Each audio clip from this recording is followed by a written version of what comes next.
boop. I got the whiskey. Uh, the honey whiskey is what I meant to say. So, I believe I may have gotten this little bit of a flu that runs around, or that is running around in Utah. So, that's why honey whiskey again. I'm all pumped up on Dayquil and ibuprofen. So I'm off work, and I figure why not make a video or 10 while I'm here. I might be off the next couple of days if I actually have the flu. So we'll see. I saw this thing online, and it's made a big hoopla of this survey that went out about the most unattractive hobbies for men to have. And there were some on there that was like, yeah, okay, like gambling, that's not very attractive. It can be a very dangerous thing. You can ruin people. You can ruin your life gambling.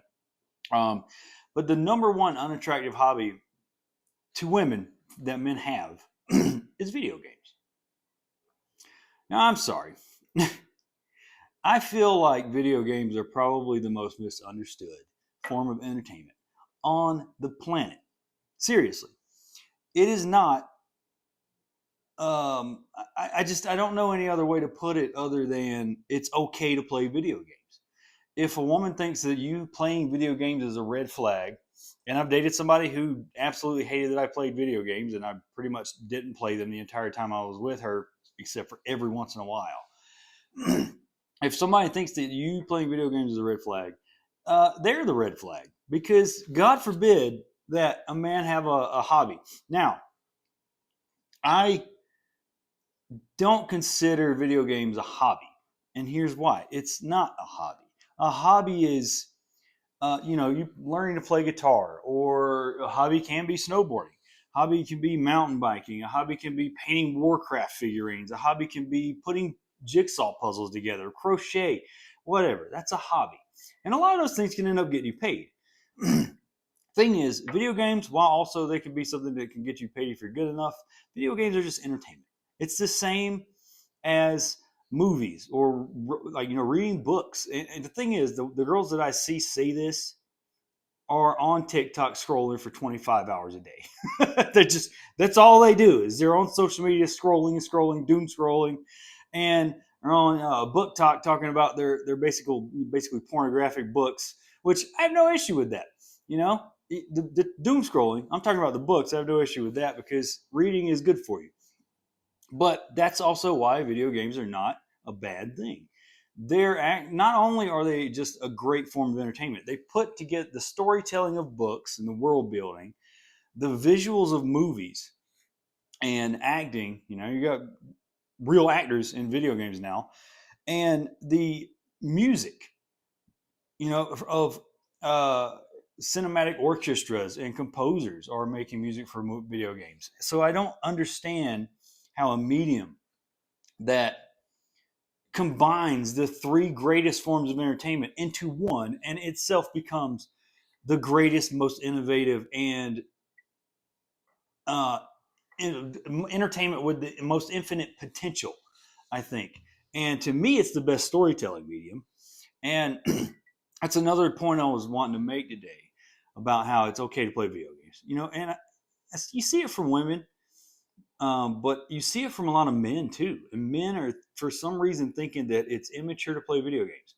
Now, beside me, I have 3 video games that, while they may not be my top 3 favorite video games of all time, I think they're the games that influence me the most. Well, 2 of them. The third one's just fun, and I play it all the time.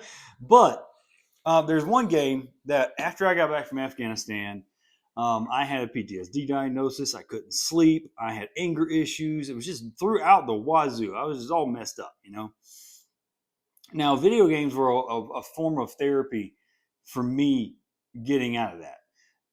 But there's one in particular that I think taught me patience and perseverance and strategy and anger management more than any form of in-person therapy probably ever could, and that is Bloodborne. And some people might laugh. How did a game like Bloodborne get you to a point where you're just a calm person? Well, it's because it's one of the hardest games of all time. But let me back up a little bit.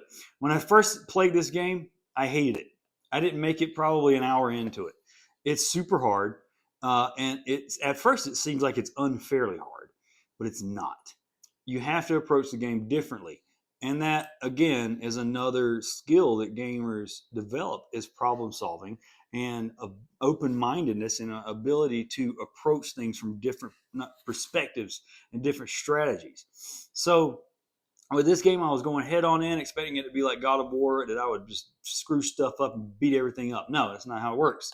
You have to take your time, learn patterns, and once you learn the patterns of enemies and how this game is really to be played, you will understand how a game like this can teach you patience and anger management and ultimately probably make you a calmer person. The people that I know that play these games, Souls-like games, and are good at them are super calm people because they know how to regulate their emotions and keep their anger in check in order to persevere and win. Also, there is a crazy sense of catharsis when you finally take out a boss in this game that has destroyed you for an hour straight. I have videos on YouTube on another channel, which I'll link if I remember. I'll link that channel.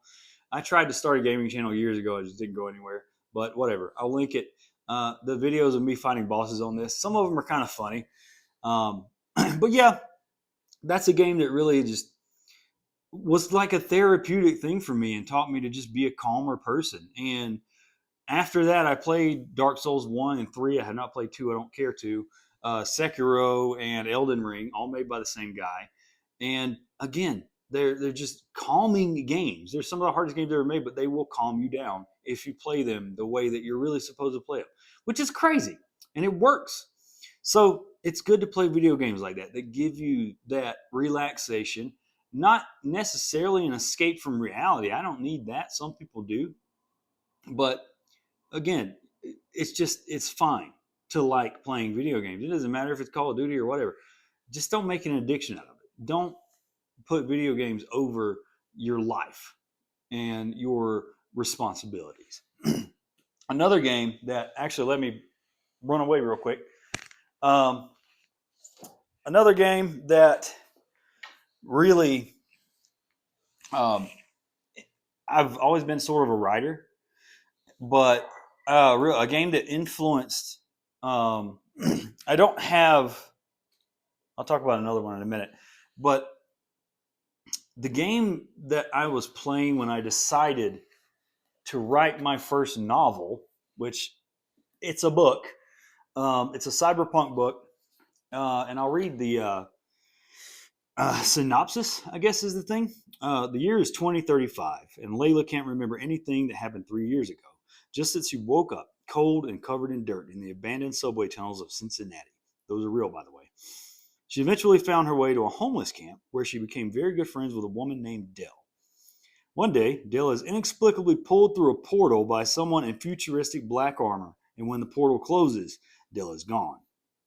Layla immediately embarks on a search for her missing friend, which leads her back to the abandoned subway tunnels, where she uncovers an immense hidden metropolis with technology that has far surpassed that of the modern age. Will Layla save her best friend, or will the secret she uncovers in this sub-city spell doom for not just her, but the entire world? It's cyberpunk as hell, man. And I designed all the cover art, the spine, the front, everything. I'm very proud of it. It's not the only book I'm going to write. It's just my first book. But the game I was playing when I decided to write a cyberpunk book, it's Cyberpunk 2077. When this came out, it was garbage. It did not play. It wouldn't work. I eventually bought it on PC to continue playing it, but then they allowed you to download the PS5 version for free if you had the PS4 disc. And that's what I did. And after playing the PS5 version and the Phantom Liberty DLC expansion came out, with Idris Elba. Obviously, the game itself stars Keanu Reeves. Um, Absolutely amazing game. It's one of the greatest games ever made, in my opinion. As far as not the graphics are amazing, gameplay's fun as hell once they fix it all. But the story in this game is amazing, and it really influenced me to get off my butt and write a book. So yeah, I mean, games they're not just there to entertain you; they can be inspiring.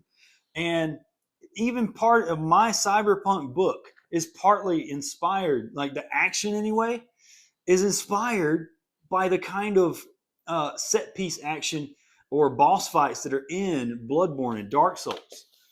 And Metal Gear Solid, another game from an amazing director, Hideo Kojima, who is my favorite video game director of all time, who was influenced by American cinema, really. Also influences my writing very heavily, and the images I have in my head when I'm doing something sci-fi or futuristic. So those are three games that really just influenced me to do something that most people are never going to do. Wrote a book because I was inspired by video games. You can't tell me that playing video games and developing a sense of storytelling that ended up with me or writing a book that gets 5-star reviews on Goodreads, that's not an unhealthy thing. It's not even an unattractive thing. I don't care what people say. It's not. Now, a game, I don't know if this is going to be a red flag or not, but the game that I play the most nowadays is Hitman. It's not just because it's killing people. It's like I like the problem solving, and each level is like a big puzzle. And also the humor in it is absolutely hilarious. But it's funny because I hadn't played it for a little while, and then the CEO assassination in New York happened. I was like, I kind of want to play Hitman, so that's what I did. But yeah, it's okay to play video games. Like I don't play online very much anymore now, but that's the one thing I think that women think when they see a guy play video games. Oh, he's going to play with his friends all the time. He's never going to do anything for me. He's never going to do that. Well, it is a selfish way of thinking on women's part. But it's also, in a way, true. A lot of guys, that's all they do. They just play video games. Video games, video games, video games. Like I play every day almost, but I only play a few hours. And that's only when I don't have anything else to do. Like I will cook, I will wash my dishes, I'll do my laundry, I'll clean my apartment. I'll run all my errands, get my chores done, get my work done. That's when I'll play video games. That's when I relax. Might watch a movie instead. I don't know, but I think it's true that a lot of guys will just play video games and neglect their responsibilities in life and go nowhere. If that's you, you need to change that because that's not okay. But I think that's the stigma that it is with women and men that think video games are immature, or unhealthy, or unattractive.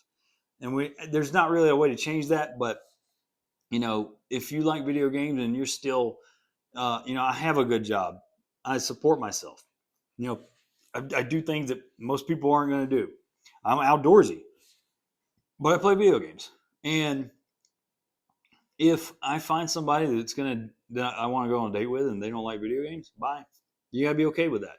It's a thing I like. And if you find yourself with someone who constantly puts down something that you like doing, and it isn't a problem, it's not interfering with your relationships or your life or your responsibilities, and they don't like it, that's their problem. That's not yours. And they need to understand that. Maybe you can send them this video. I'll tell them straight to their face through this camera. Deal with it. I don't have any sunglasses to put on, but deal with it. That's stupid looking, ain't it? I don't care. Whatever. So, video games. I just like them. And I'm pretty sure it's the biggest entertainment medium. It makes the most money. The most people do it. And it's the most innovative.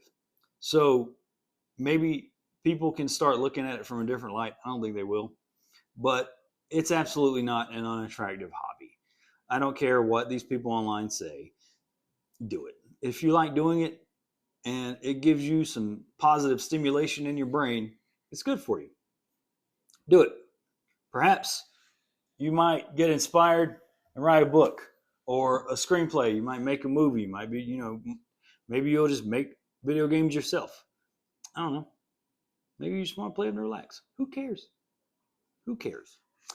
The only people that have a problem with this are either insecure or they don't have any hobbies themselves. And that is a them problem, not a you problem. That's about it. I'm going to do several videos today, so I have to pace myself because part of it is me drinking whiskey and talking. I don't want to get drunk doing the videos. Plus, it's 4 o'clock. So I guess it's not that bad. All right, I'm going to stop rambling. Play video games. Play them. Go. Play video games.